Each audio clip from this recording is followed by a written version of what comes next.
असां जेको ज़मान सिखूं था, ज़मान हाल सादो ऐं ज़मान हाल निज, प्रेज़ेंट सिंपल टेंस, जंहिंखे अंग्रेज़ी में प्रेज़ेंट सिंपल टेंस चवंदा आहिनि। हिन जी जेकी डेफिनेशन आहे, सच a form of verb which shows the subject does some work in present time, that is called present simple tense. ठीक है, which shows the subject does some work in present time, that is called present simple tense. वो subject जेको कम करे ॾेखारे हाल वक़्त में, ज़मान हलंदड़ वक़्त में, तंहिंखे प्रेज़ेंट सिंपल टेंस चवंदा आहिनि, यानी ज़मान हाल सादो चवंदा आहिनि। ज़मान चवंदा आहिनि हिन जूं जेके हिन जा जेके हेल्पिंग वर्ब आहिनि, हेल्पिंग वर्ब जेके आहिनि do and does, do does जेके आहिनि उनजा हेल्पिंग वर्ब आहिनि। हेल्पिंग वर्ब जेके लॻंदा आहिनि उन जा बि शर्त हूंदा आहिनि। उहे शर्त उहे हूंदा आहिनि त जेकॾहिं अफर्मेटिव सेंटेंस यानी हकारी जुमिलो हूंदो त उते डू एंड डज़ यानी हेल्पिंग वर्ब लॻण जी का बि ज़रूरत न आहे। उते जेको असांखे जुमिलो ठाहिण या प्रेज़ेंट सिंपल टेंस जेकी उनखे हालत ॾियणी आहे उहो इहो आहे त ई एस या आर एस जो इज़ाफ़ो करिणो आहे। असांखे ई एस या एस जो इज़ाफ़ो करिणो आहे। उहे बि इन जा बि शर्त आहिनि।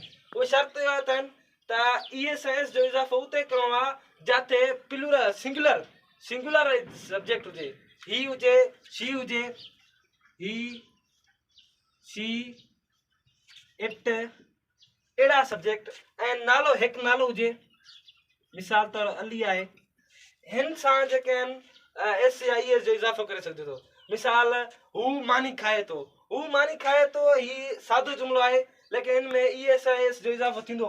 हू मानी खाए थो, ही ईट्स मील। हिते तव्हां ॾिसो था असां हिते एस जो इज़ाफ़ो कयो आहे। ऐं हाणे एस जो इज़ाफ़ो मां तव्हांखे ॿुधायो, हाणे उहो ॿुधायां थो त हाणे किथे ई एस या एस जो इज़ाफ़ो न आहे करिणो आहे। वी, दे ऐं plural and plural subject, sorry you be, you, I, we, they and plural subject, काथे बि you, I, we, they and plural subject यानी जमा वारा सब्जेक्ट हूंदा उते एस या ई एस जो इज़ाफ़ो न थींदो। हाणे मां तव्हांखे ॿुधाईंदुसि, आई टेक टी, मां चांहि पीआं थो, आई टेक टी, मां चांहि पीआं थो, आई टेक टी। हिते असां ई एस जो इज़ाफ़ो या एस जो इज़ाफ़ो उन करे न कयोसीं छाकाणि त ही कानून आहे आई टेक टी, मां चांहि पीआं थो, हिते ई एस या एस जो इज़ाफ़ो न थींदो। हाणे मां तव्हांखे इहो ॿुधायुसि त हिन जा जेके हेल्पिंग वर्ब आहिनि डू एंड डज़, हिन जा हेल्पिंग वर्ब आहिनि, हिन जा बि शर्त आहिनि। डू एंड डज़ किथे लॻाइणा आहिनि, हिते उते लॻाइनि जिथे एम्फेटिक सेंटेंस यानी ताक़ीदी जुमिलो, इंट्रागेटिव सेंटेंस यानी सवाली जुमिलो, नेगेटिव सेंटेंस यानी नाकारी जुमिलो, ऐं ही उते न लॻाइणा जिथे हाकारी जुमिलो जिथे बि हूंदो हिन जा जेके हेल्पिंग वर्ब आहिनि, हेल्पिंग वर्ब लॻाइण जी का बि ज़रूरत न आहे। उते हिन खे जुमिले खे हालत पूरी करण लाइ हुनखे असां ई एस या एस जो इज़ाफ़ो कंदासीं। ई एस या एस जो इज़ाफ़ो उते कंदासीं जिथे सिंगुलर नेम हूंदा, सिंगुलर सब्जेक्ट हूंदा, यानी सिंगुलर सब्जेक्ट ही आहे, ही सब्जेक्ट आहे, ही सब्जेक्ट आहे, ही सिंगुलर सब्जेक्ट आहे। असां हिन खे जेको आहे मेन वर्ब सां एस जो इज़ाफ़ो कयो आहे। ही ईट्स मील, जिथे बि प्रेज़ेंट सिंपल टेंस हुजे, हाकारी जुमिलो हुजे ऐं उनजो जेको सब्जेक्ट हुजे उहो सिंगुलर सब्जेक्ट हुजे, उनजो जेको मेन वर्ब मुख्य फेल हूंदो, ही ईट्स मील, मुख्य फेल जेको हूंदो उन सां असां एस जो इज़ाफ़ो कंदासीं। ऐं वरी असां उते अचूं जिते एस जो इज़ाफ़ो न आहे करिणो, एस जो इज़ाफ़ो उते न आहे करिणो जिते प्लूरल नेम हुजनि, प्लूरल सब्जेक्ट हुजनि, यू आहे, आई आहे, वी आहे, दे आहे एंड प्लूरल सब्जेक्ट, हिते एस जो इज़ाफ़ो न आहे करिणो। ही मां चांहि पीआं थो, आई टेक टी, मां जुमिलो तव्हांजे साम्हूं लिखियो आहे त आई टेक टी, हिते असां एस जो इज़ाफ़ो न आहे कयो छाकाणि त ही प्लूरल सब्जेक्ट आहे। मां चांहि पीआं थो, आई टेक टी, हिते असां एस जो इज़ाफ़ो न आहे कयो। हाणे असां अॻिते हिते असां तव्हांखे सम्झाए हाणे असां अॻिते हिन टेंस खे वधाईंदासीं त डू एंड डज़ जो इस्तेमालु किथे कयूं। ही ॿ हेल्पिंग वर्ब आहिनि, डू धारा ऐं डज़ धारा, हिन जो कमु पंहिंजो आहे, हिन जो कमु पंहिंजो आहे। हाणे असांखे इहा ख़बर लॻे त डू किथे इस्तेमालु कयूं, डू कहिड़े सब्जेक्ट सां इस्तेमालु कयूं ऐं डज़ कहिड़े सब्जेक्ट सां इस्तेमालु कयूं। हाणे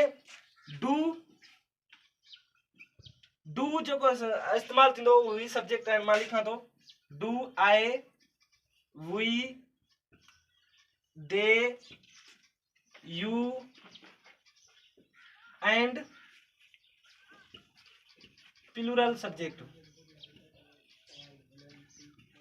यानी चवे तो डू जो डू जो इस्तेमाल I we they you and plural subject. कहीं भी सेंटेंस में I we they you and plural subject जेके अची वञनि उते डू जो इस्तेमाल कंदासीं। कंहिं बि सब्जेक्ट में डू इस्तेमाल करणो त उते जेके सब्जेक्ट हूंदा I we they you and plural subject हूंदा। हिकिड़ी शर्त ते असां उन सेंटेंस में कंदासीं जेकॾहिं उहो या नाकारी हुजे या इंटरोगेटिव यानी सवाली जुमिलो हुजे या एम्फेटिक यानी ताक़ीदी जुमिलो हुजे उन जुमिले में असां जेका डू जो इस्तेमाल कंदासीं। अफर्मेटिव सेंटेंस हाकारी जुमिले में ॿिन्ही हेल्पिंग वर्ब जो इस्तेमाल न करणो। हाणे असां डज जो इस्तेमाल डज जो डू जो मां तव्हांखे ॿुधायो। हाणे असांखे इहो ॿुधाइणो मां तव्हांखे ॿुधाईंदुसि डू डज जो इस्तेमाल का थींदो। डज जो इस्तेमाल ही she it and singular subject कंहिं बि सेंटेंस में ही she it and singular subject हुजनि उते असां डज जो इस्तेमाल कंदासीं। डज जो इस्तेमाल उते कंदासीं जिते नाकारी जुमिलो हुजे सवाली जुमिलो हुजे ऐं ताक़ीदी जुमिलो हुजे उते असां डज जो इस्तेमाल कंदासीं। जेकॾहिं जुमिलो सेंटेंस हाकारी हूंदो पोइ उते असां जेकॾहिं हाकारी हूंदो त हीअ जेके सिंगुलर सब्जेक्ट हूंदा उते एस ऐं ईअ जो इज़ाफ़ो कंदासीं। हू स्कूल वञे थो। हाणे ही जेको बीठो आहे ही हाकारी जुमिलो बीठो आहे अफर्मेटिव सेंटेंस में बीठो आहे। हाणे अफर्मेटिव सेंटेंस में असां कयूं ही गोज़ टू स्कूल। ही जेको हाणे बीठो आहे असांजो अफर्मेटिव सेंटेंस यानी हाकारी जुमिलो बीठो आहे ही गोज़ टू स्कूल। ही जेको गोज़ आहे ही मेन वर्ब आहे यानी मुख्य फेल में असां ईएस जो इज़ाफ़ो छो कयोसीं छाकाणि त ही सिंगुलर सब्जेक्ट आहे। सिंगुलर सब्जेक्ट हुअण जे नाते असां हिते जेको मुख्य फेल आहे यानी मेन वर्ब आहे उते एस जो इज़ाफ़ो कयोसीं।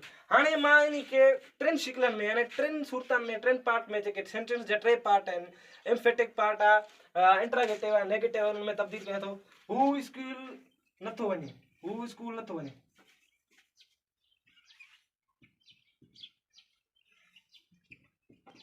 वञे मां तव्हांखे ॿुधायो त जेके हेल्पिंग वर्ब आहिनि उन जो जेको जिते इस्तेमालु थींदो उहो नाकारी इंटरोगेटिव सवाली ऐं एम्फेटिक में थींदो। हिते हाणे जेको आहे असांजो नाकारी जुमिलो बीठो आहे त यानी हिते असांजो हेल्पिंग वर्ब जो जेको इस्तेमालु ज़रूरी आहे। हेल्पिंग वर्ब असां इस्तेमालु न कंदासीं असांजो जुमिलो जेको आहे सेंटेंस आहे उहो रॉन्ग कयो वेंदो यानी ग़लति कयो वेंदो। ठीकु आहे। हाणे ही नॉट ही जेको सब्जेक्ट आहे तव्हां ख़बर आहे ही जेको आहे मां तव्हांखे ॿुधायोसि ही जेको आहे सिंगुलर सब्जेक्ट आहे। सिंगुलर सब्जेक्ट ख़बर आहे त सिंगुलर सब्जेक्ट में जेको हेल्पिंग वर्ब आहे उहो डज लॻंदो। नाकारी जुमिलो आहे असां नाकारी जो नॉट रखंदासीं ही डज नॉट। हाणे नॉट खां पोइ असां जेको आहे मेन वर्ब यानी मुख्य फेल रखंदासीं he does not go to school. ही जेका असां मां तव्हांखे हाणे जुमिलो लिखो ही आहे नाकारी सूरत आहे। हू स्कूल नथो वञे he does not go to school. Does in करे ॾिनोसीं छाकाणि त ही सिंगुलर सब्जेक्ट आहे। He does not go to school हू स्कूल नथो वञे। हाणे मां इनखे ॿी सूरत में आंदुसि हाणे इनखे इंटरोगेटिव सूरत में आंदुसि यानी सवाली जुमिले में छा हू स्कूल वञे थो तव्हां ख़बर आहे ही सवाली जुमिलो आहे सवाली यानी इंटरोगेटिव सेंटेंस आहे।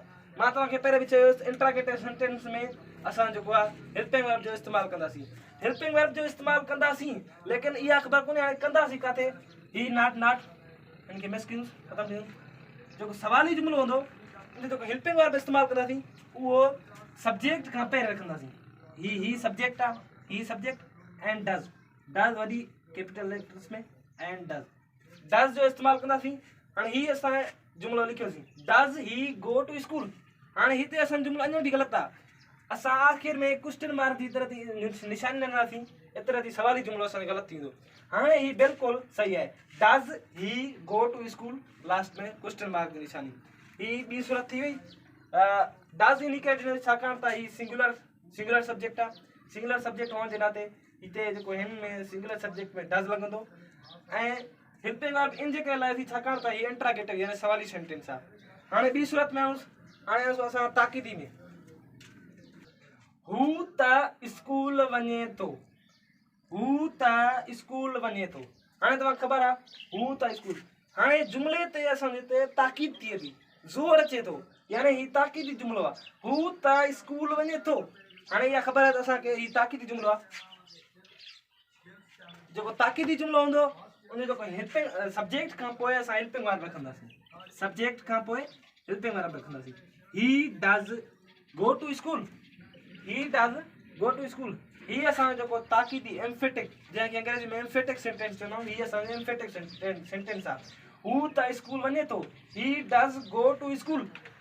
He does go to school. हाणे डज़ इन करे लाइ छाकाणि त ही सिंगुलर सब्जेक्ट आहे। सिंगुलर सब्जेक्ट हुअण जे नाते हिन डज़ इस्तेमालु कयो थिए। हाणे मां डज़ जो इस्तेमालु कयो टिनि सूरतनि में। डज़ जो इस्तेमालु कयो नाकारी में तव्हांखे करे ॾेखारियोसि, इंट्रागेटिव में करे ॾेखारियोसि ऐं ताक़ीदी में करे ॾेखारियोसि। हाणे मां डू जो इस्तेमालु कयां थो ॿिनि टिनि जुमलनि में। डू जो कंदो इस्तेमालु। उहे क्रिकेट खेॾनि था।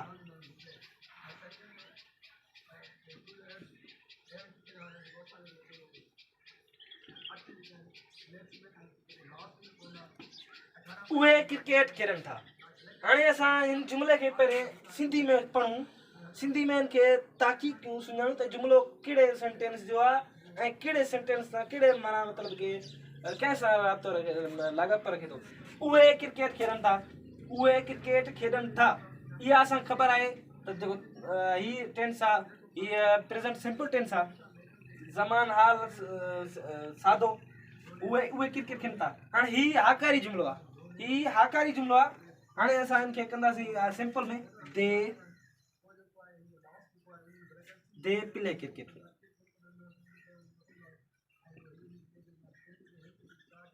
दे प्ले क्रिकेट। दे माना उहे, प्ले माना खेॾनि था, क्रिकेट माना क्रिकेट। दे जेको सब्जेक्ट आहे ही असांजो प्लूरल सब्जेक्ट आहे। तव्हां ख़बर आहे ही प्लूरल सब्जेक्ट आहे। ही मेन वर्ब यानी मुख्य फेल आहे। क्रिकेट ही जेको आहे ऑब्जेक्ट आहे, मफ़ूल आहे, जंहिं ते कम जो असर पवे थो। ठीकु आहे। उहे क्रिकेट खेॾनि था।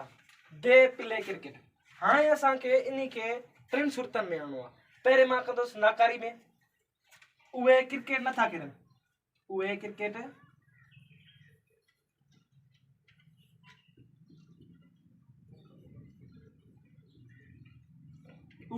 नथा खेॾनि।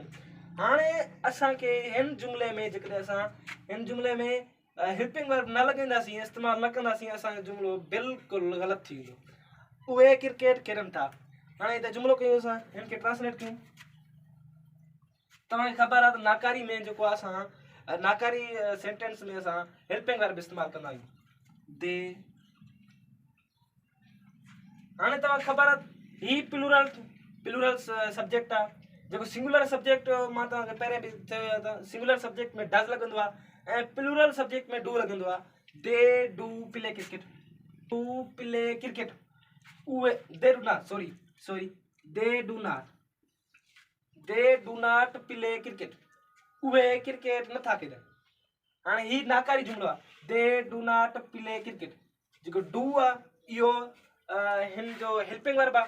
हेल्पिंग वर्ब हिते डू हिन करे आणियोसीं त छाकाणि त ही प्लूरल सब्जेक्ट आहे। प्लूरल सब्जेक्ट हुअण जे नाते असां हिते do आणियोसीं।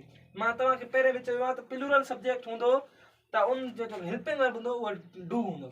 The do not play cricket नाकारी सेंटेंस मां तव्हांखे सेखारियोसि। हाणे हिन खे असां सवाली में कंदासीं। सवाली में कयोसि छा उहे क्रिकेट खेॾनि था। छा उहे क्रिकेट खेॾनि था। हिते क्वेश्चन मार्क जी निशानी। हाणे इनखे असां सवाली में कयूं। इनखे चयन कयूं। ही सिंधी आहे, इनखे ट्रांसलेट कयूं सवाली में। डू दे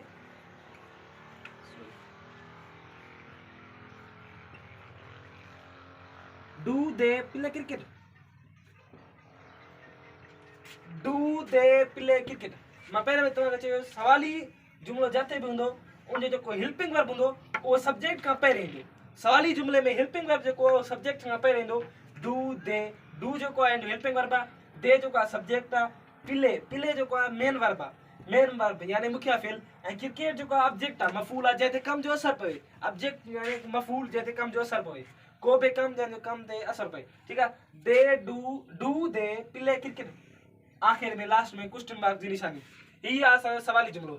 हाणे मां तव्हांखे सवाली बि ॿुधायुसि। डू इन करे लॻो छाकाणि त ही प्लूरल सब्जेक्ट आहे, प्लूरल सब्जेक्ट हुअण जे नाते हिते असां डू हेल्पिंग वर्ब लॻायोसीं, ऐं डू खां दे प्ले क्रिकेट, ही असांजो सवाली थी वियो। हाणे हिन खे असां आख़िर में हिन खे ताक़ीदी में चेंज कयूं, हिन खे ताक़ीदी में बदिलायूंसि।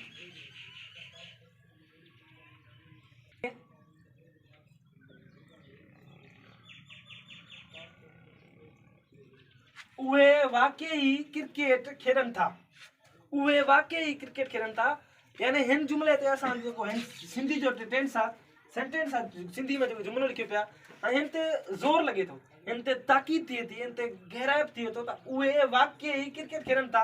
हाणे इहा असां ख़बर लॻे थी जेको आहे ताक़ीदी जुमिलो आहे, यानी एम्फेटिक सेंटेंस, जंहिं अंग्रेज़ी में एम्फेटिक सेंटेंस ऐं सिंधी में ताक़ीदी जुमिलो चवंदा आहिनि।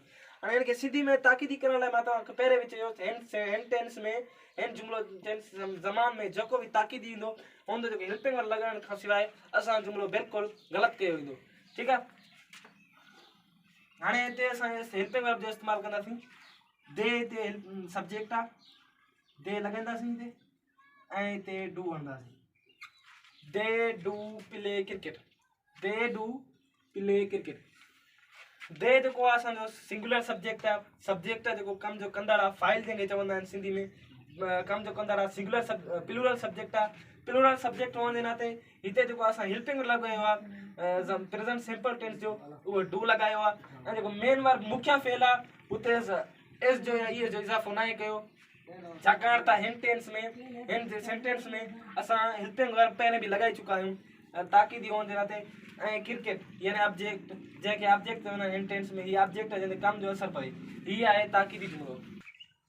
अॼु जेको ही असांजो टेंस हुयो मां तव्हांखे हिन खे सम्झायो, ऐं तव्हां वधि में वधि हिन टेंस जी जेका प्रैक्टिस कयो, ऐं वधि में वधि हिन जी प्रैक्टिस कयो। प्रैक्टिस कंदा वेंदो ही टेंस तव्हांजी पकड़ में ईंदो ऐं सम्झ में ईंदो। ऐं मां आख़िर में दोस्तनि खे ही पैगाम ॾियणु चाहींदुसि तव्हां खे वधि में वधि प्रैक्टिस कयो ऐं असांजे चैनल खे सब्सक्राइब कयो, ऐं ॿी जेकी इंशाअल्लाह वीडियो हूंदी उहा जल्द अज़ जल्द असां अपलोड कंदासीं।